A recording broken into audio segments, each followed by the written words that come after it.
Luke Thomas at American Kickboxing Academy in San Jose, California for the Bellator Dynamite 1 Open Workouts next to Keri Taylor-Melendez, who takes on Hadley Griffith at the glory portion of the card, right?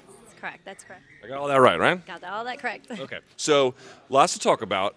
The information on you is actually kind of hard to find. We see snippets everywhere that you actually have a kickboxing background for 9 years, fought I think as recently as March. Yes. Okay. March 31st, 2014.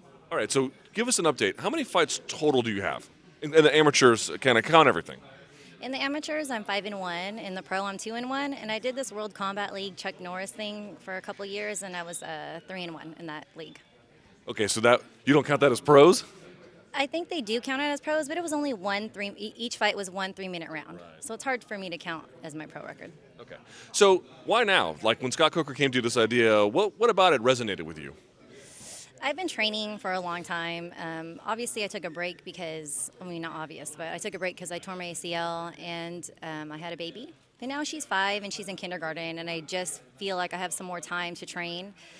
We got approached before my husband actually fought Eddie Alvarez in June, so we were already thinking about that and trying to make a plan and see if it would fit. And it just does. It works right now. When you say they were approached, they knew in June about this, or they were just sort of floating the idea to you? They were floating the idea to me. Okay. And when you first heard it, you were like, I don't know, or was it immediately, wow, this is definitely, okay, this is the moment we have to strike while the iron is hot? I wasn't too sure.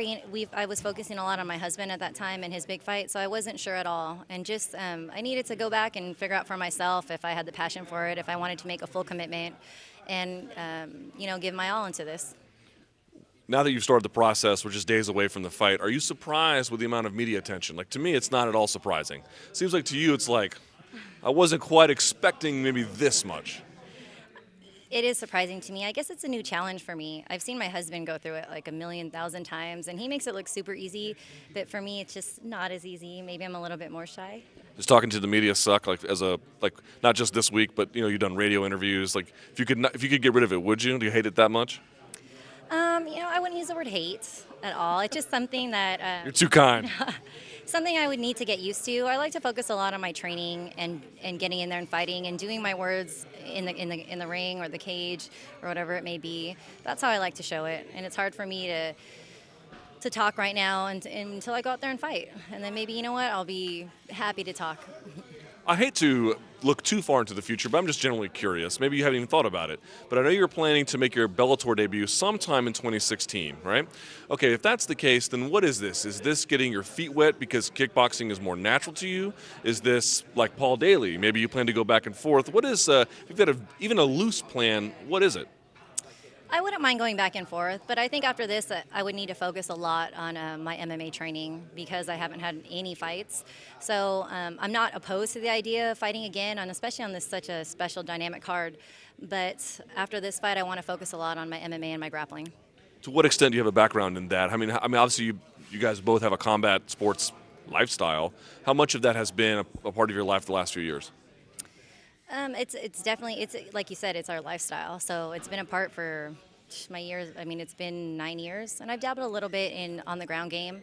In the past year, I focused a lot on it, just to prepare myself in case I wanted to make my MMA debut. So I think this year I've been focusing a lot on grappling.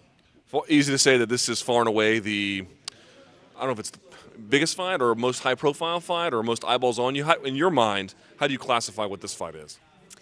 I would say it is the biggest fight, most eyeballs on me, but I think every fight's the same for me. I train the same. I don't take anybody lightly. So I put in the work, and I feel confident going in there, and I just want it to show. And so what's the best case scenario? 30 seconds knockout, or the ability to maybe showcase the skills over the course of the fight? Like, is there any kind of scenario which you're actively seeking?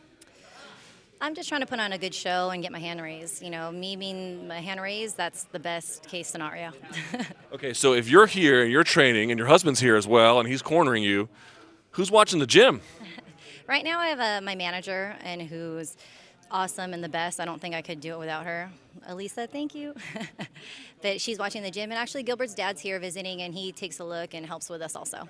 But that has to be a long-term concern, right? I mean, even in the jiu-jitsu side of the sport and the kickboxing side of the sport, the MMA side, you often see this challenge where if guys have a gym, they don't fight as much, or if they fight as much, they don't have a gym. Are you a little bit worried about balancing that dynamic long-term?